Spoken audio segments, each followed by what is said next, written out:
Well, I found some time to watch Christine, so gonna do a video on Christine. Now, right off the bat, this is not one of my favorite Carpenter films. I know there's people that they see it just as much a classic as anything else and like it. The plot points, I think, are fine, but I think in a lot of cases the delivery isn't so great. The over-the-top concept of a haunted car is it's so crazy that despite the stupidity, it's just good to watch. And of course, they have no problem with the car just getting rid of all those nasty bullying thugs that were at the school, because I mean, at one point, the main bully, who looked like he was held back way too many years. Now, a lot of old high school movies, you would have so-called high school kids with receding hairlines and everything.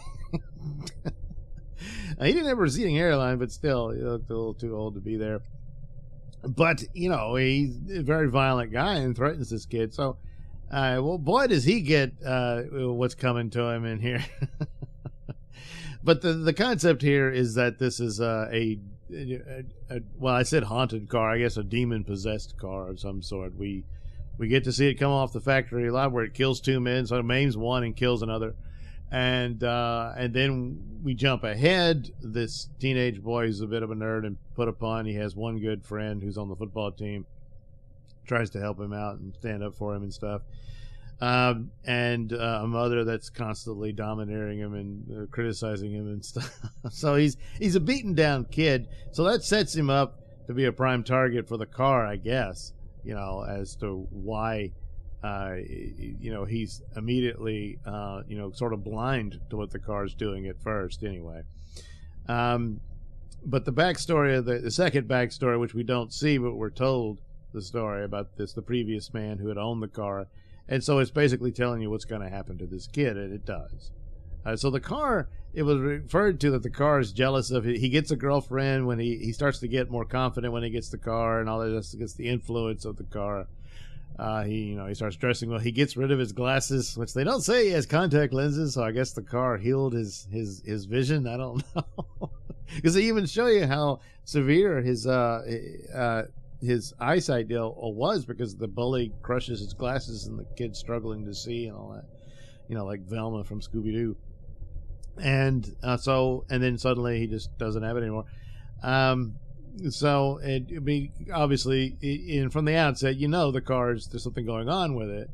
But the idea that the car was jealous of his girlfriend, I think it's more of the car is protecting its hold on its victim, that it's there, it's demonic, it's there to basically suck the life out of this kid, like it did the other guy before him, and that's what it does.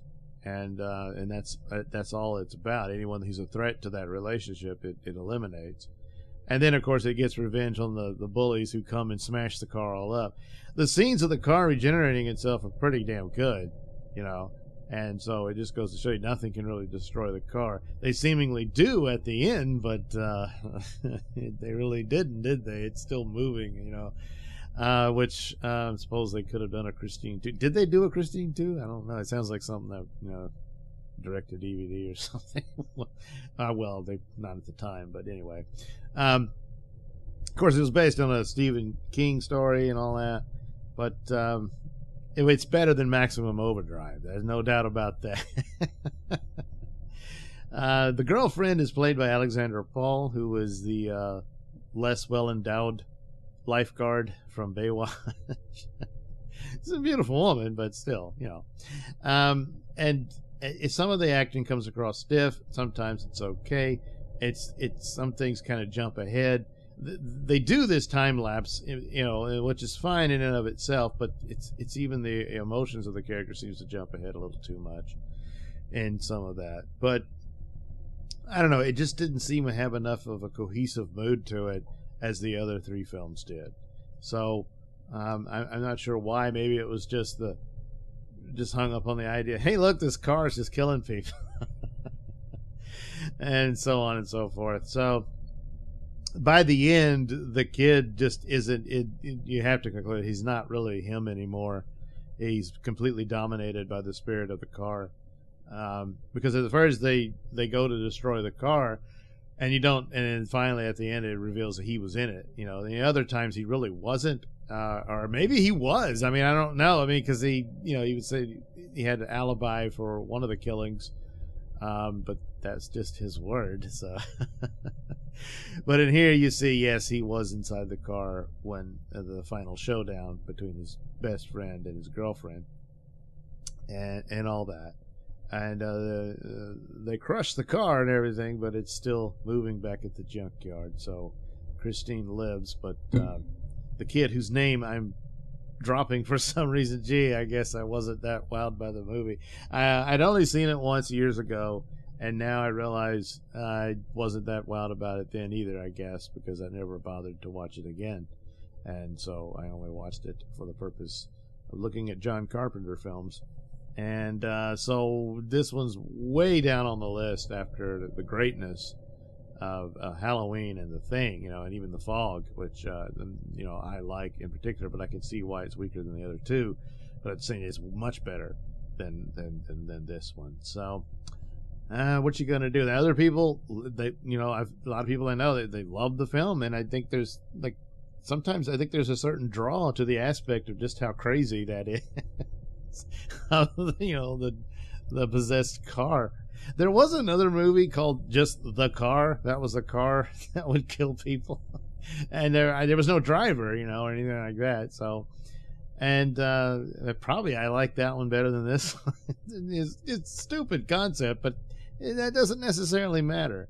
It's the delivery and everything, So, but Christine's better than Maximum Overdrive. Woof, woof. So, even though that had some kind of funny moments here and there too, but nevertheless, not a big fan of Christine. So, there we are. John Carpenter's Christine, based on Stephen King's Christine. Thanks for watching and listening. Say, while you're still here, why not like and subscribe and share with your many friends? Yes. Also, check out my mini stores in the link description below. Yes, where you can get t-shirts, hats, mugs, all those goodies with my artwork on them. Oh, yeah. And head over to indieplanet.com and pick up a copy of my comic book, Night Night. Oh, yeah. You can also catch me at my podcast, Mr Nailsin Show, on RadioMisfits.com. And you can also watch my videos on BitChute.com and now on Rumble.com. Oh, my goodness. So many places to watch me and my stuff. Oh, yeah.